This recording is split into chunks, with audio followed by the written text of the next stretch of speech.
mishap in downtown Houston. We told you about a 16-year-old found with a loaded handgun in his cell. It turns out the gun went unnoticed because a metal detector was left unplugged for years. As 11 News reporter Brad Woodard discovered, the head of the Juvenile Probation Department is now paying the price. Each year in Harris County, some 6,000 young people pass through the Juvenile Detention Center in downtown Houston.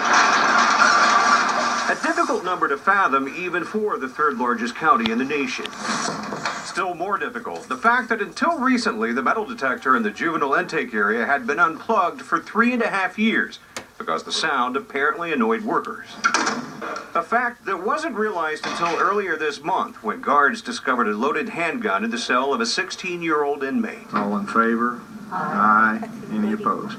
So it wasn't exactly a surprise when no one opposed the decision to name Department veteran Thomas Brooks as acting executive director, replacing Harvey Hetzel, seen here in a story we did in March of 2007. There's an underlying current of people not coming forth with information when necessary, accepting the norm, basically, and that's something that we're going to stop.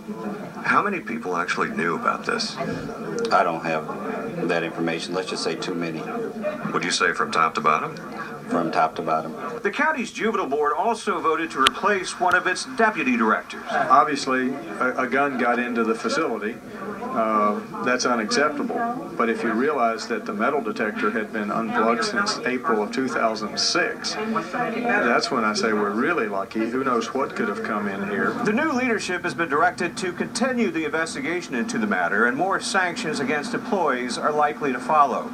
In the interim, the county says it will launch a national search to find a permanent executive director. In downtown Houston, Brad Woodard, 11 News. Surviving swine flu, but not before a brush with death in Nassau Bay.